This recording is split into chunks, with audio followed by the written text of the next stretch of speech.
militarized. The regime is defended by the Iranian Revolutionary Guard, who are loyalists, fanatics, and actually the prime beneficiaries of Iran's corrupt and excavated economy.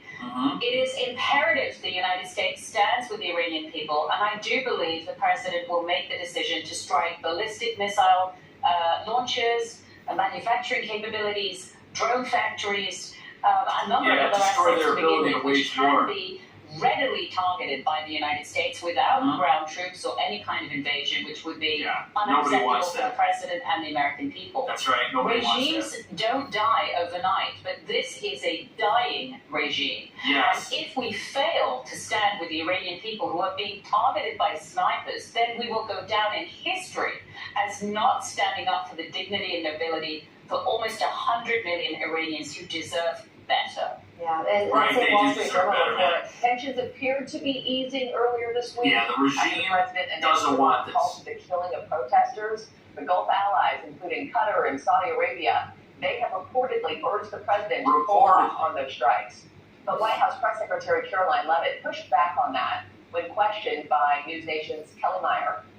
A lot of these stories, to be honest with you, I've been reading them, and they've been based on anonymous sources who are pretending or guessing to know the president's thinking.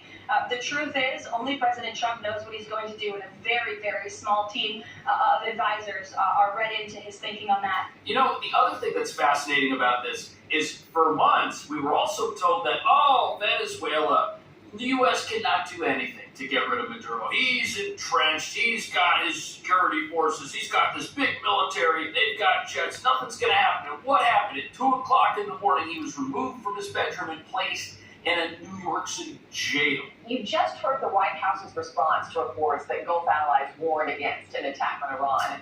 Now the Wall Street Journal reports the president was advised that a large-scale strike against Iran was unlikely to make the government it's like they're defending the regime. The wider conflict. What, in your eyes, would be the domino effect if the president does give the green light for the U.S. to go in?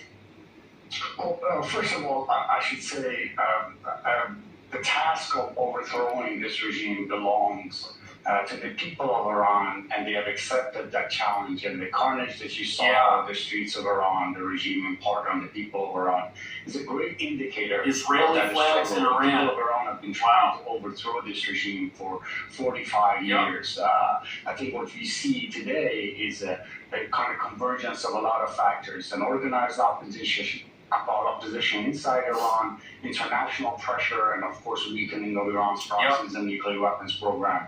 And so that really, the change in Iran will have to occur and will occur in the streets of Iran and their organized resistance. And that's really what the key is. The people of Iran have an organized resistance that is trying to, by the way, establish a secular democratic republic and not return to a single party rule in the past. And one of the major things that has just completely leveled Iran's regime and caused a lot of this collapse has been the crackdown on Venezuela. Venezuela was sending their oil, which they couldn't refine themselves, over to Iran to have it refined. Iran keeps some of that oil, sends the rest back as fuel, which Venezuela then sells to Cuba. All of these countries, all these regimes, they're like propping each other up. It's like a bookshelf. When you take away one of the bookends, everything falls down, and that's exactly what we're seeing.